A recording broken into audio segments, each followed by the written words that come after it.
5, 4, 3, 2, 1, fire.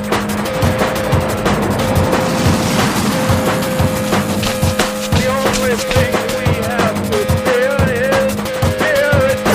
Mile 18. This is Endurance Nation. 95% of endurance athletes are wasting their time and money trying to solve race day problems with more training. And guess what? You're probably one of them. Here inside Endurance Nation, we've cracked the code on race day performance, and we're on a mission to make ordinary athletes into expert racers. Our revolutionary approach to race execution, the 4 keys, is only part of our ecosystem. Race execution is baked into our entire season trajectory, from homework that our athletes do, to key training sessions, to race day support, to debriefs, and content that actually supports you becoming a smarter and stronger athlete.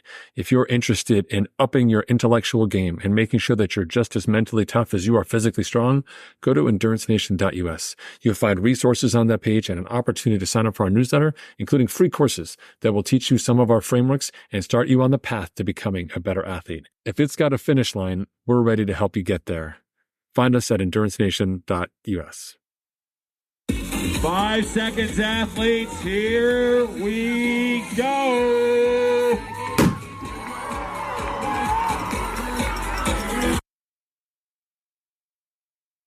Hey everyone, Coach Patrick here, back with another Coach episode. Today I'm talking about roadmap. I'm talking about building blocks of seasons, and I'm going to break down for you why daily manipulations, changes to your workouts aren't going to get you anywhere. All right, so let's zoom out. Let me tell you a little story. It's part of this promotion we have going on for the roadmap product. And you can learn more about everything at endurancenation.us. Find all the free courses, resources right there. Sign up. Okay. So back in 2008, I was going to do 2005. Sorry, I was going to do Ironman Arizona.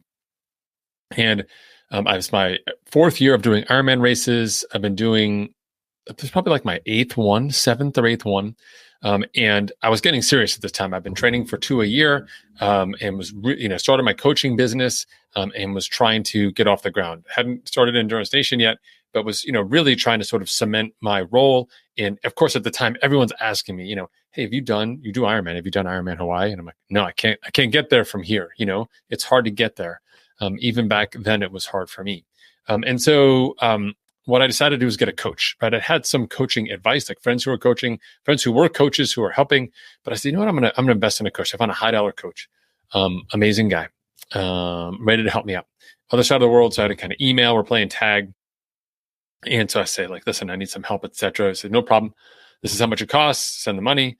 He's like, great. Let's, what I want you to do, here's your homework assignment. Just sit down and take your week, and anywhere that you're not working or doing family stuff, just tell me when you can train, lay out the week. So I was like, oh, okay, well, Monday I'm at work, but there's a pool nearby. So I could ride in the morning and I could swim at lunch and I could run at night. And Tuesday we do this thing later on. So I can like ride or run in the morning, but then I'm kind of stuck, and Wednesday. So I went through the whole week and laid it all out. And like the week where I just worked, family, slept minimally, and did this training was like a 20-hour week.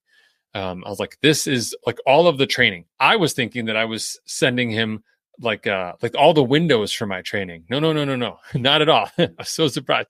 He came back to me and said, these aren't about windows. He's like, just do that for 8 weeks and then call me back. Man, I was pissed. I was like, wait, what? Like, that's it? Like, I wrote it. Like, you didn't do it. I just wrote it. He was like, do that for 8 weeks and come back. And I was like, oh, okay.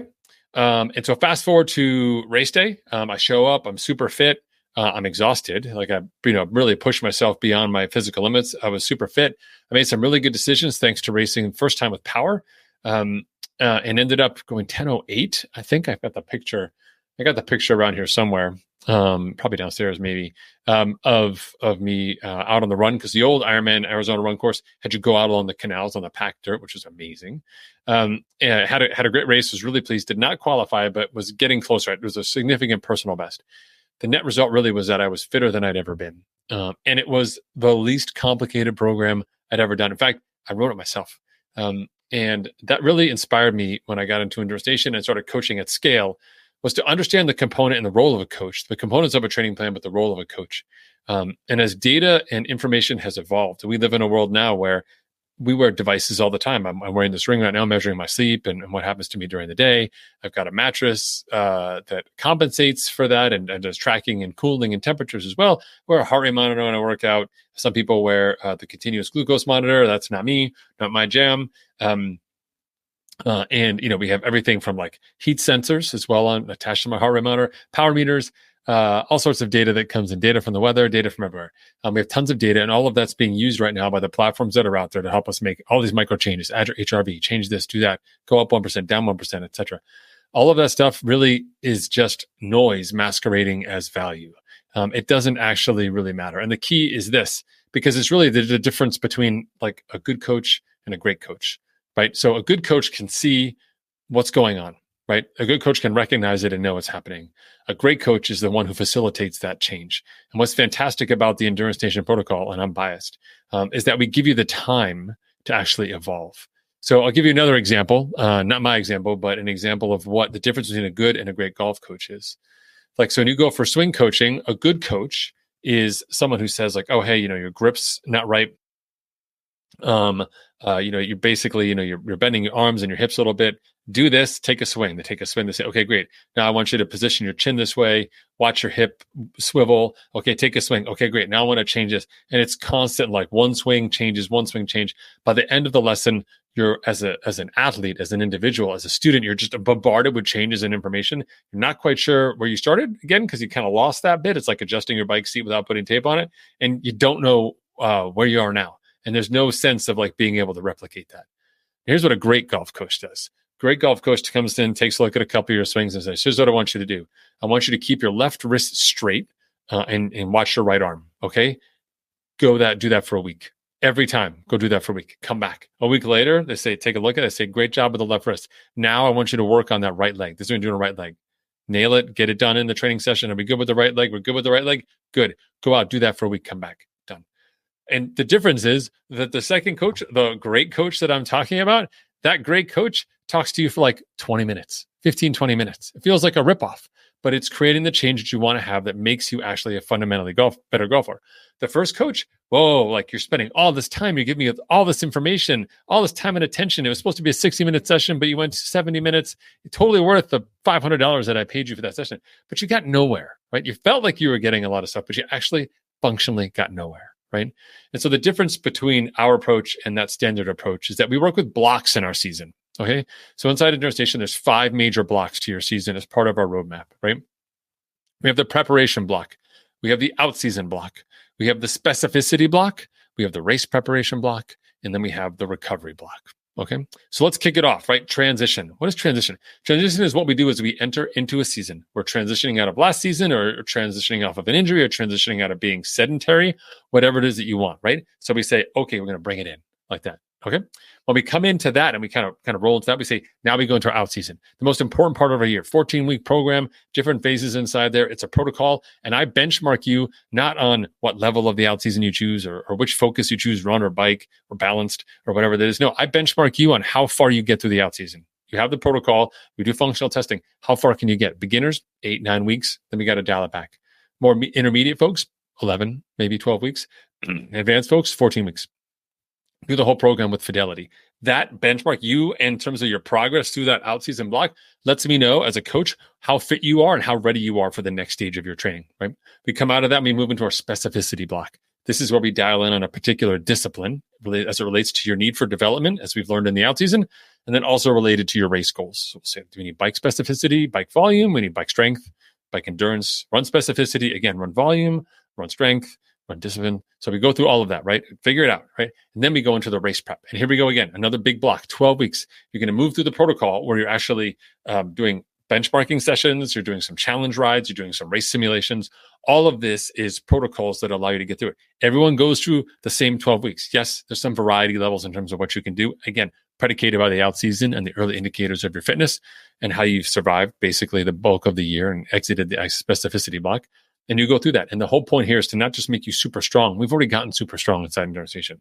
We're getting you ready for race day. Race day is about execution, not fitness. That's a really high piece where we actually need you to be dialed in, not doing so much work because we're doing just as much work mentally and strategically as we are physically in those last 12 weeks. And then we go into recovery. the most underrated block of the season. This is where all of the adaptation happens. People think it's in the training side. That's like the sexy part. Numbers go up. Some lines go up, some lines go down, and the ones that go up are good, and the ones that go down when they're supposed to go down are good. And if the down goes up and the up goes down, that's bad, right? I call it. You know who I am talking about, right? All right, your training numbers, right? So, when we think about that from a recovery standpoint, we actually give you time to absorb, right? Because you go to the gym and we do a bunch of bench presses and stuff like that. We come out of that and we've never been so weak in our lives. Can't do it. Give me a day, still pretty weak. 2 days, maybe a little better. 3 days, I'm really super strong. Same thing with racing endurance sports. After you do an Ironman or half Ironman or a big race, like a huge 8-hour gravel race, you're going to need a week to recover and compensate. We need your body to absorb that work.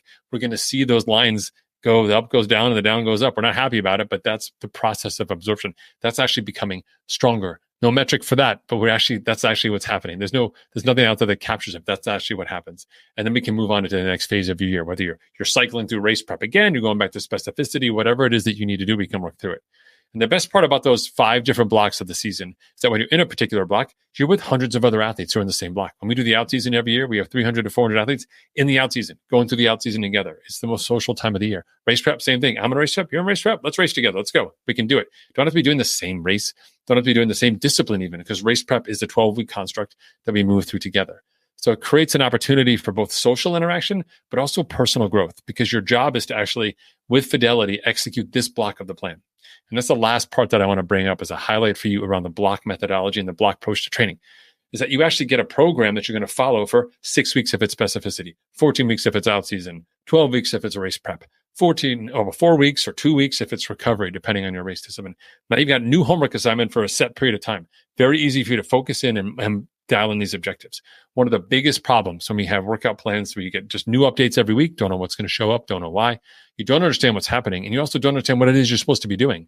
I guess completing the workout makes sense, but what if I hit my numbers early? What is success really doing this whole thing? What if I skip this session? Am I now not going to be successful this whole week? I don't know. When we have the blocks of training inside Endurance Nation, we already know what it is you're starting at, and we know where it is where you want to go. If you get there in 3 weeks or 4 weeks, we can move on to the next block. We don't have to stick in the same place, but it allows you to focus in, have a standard week, become really good at executing that week, and then move to the next phase. The variety and the ownership of that process is actually one of the most critical success factors that exists around it. So I'll be telling you more about it as we come up in the upcoming weeks. We have a live event coming up on October 15th around what it means to create and use a roadmap. And that's open to anyone, not just Endurance Nation athletes now, because we've separated the roadmap product out. So you can actually work with me. We'll map your season. We'll lay it out. Submit your races. I'll give it back to you. We'll do a video call. You have everything you need to be successful. So whether you use our workouts or use your own workouts, you'll know that you're entering your season with the macro structure you need and the guidance required to be successful at a macro level, which then allows you to move down and get a little more granular as you go. Don't let the data and the numbers decide who you are as an athlete. Remain in charge. Hold on to the steering wheel. We're not ready to be a self-driven or self-driving, endurance athlete at all right now. Like, we still need to stay in control. The athletes who stay in control during the seasons and manage their training and make smart decisions on a regular basis are preparing themselves to be in control and make decisions on race day, which is the number one distinguishing factor between an average day and a great day out there on the race course. Thanks for tuning in. I hope this piqued your interest a little bit and you want to know a little bit more about Roadmap. If you do, go to endurancenation.us. You can sign up there for any one of our free courses or newsletter, and you'll learn a little bit more about Roadmap as well. All right. Thanks so much for tuning in. I'll see you all next week. Be well, take care, have fun, stay safe, and stay smart. Endurance Nation.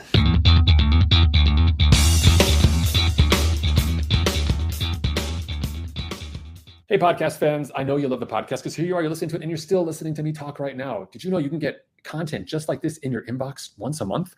We send out a great newsletter. We call it, guess what? The Unfair Advantage. That's right. It's our information to you, something that separates you from the competition. If they're not here, then they don't know. But if you are here, then now you do. Zero excuses. If you go check us out online at endurancenation.us/newsletter, it's your opportunity to enter your email address, sign up for these updates. They come once a month, sometimes twice a month, depending on my race schedule. And it's your chance to get insider information that's going to help you become a better, smarter athlete.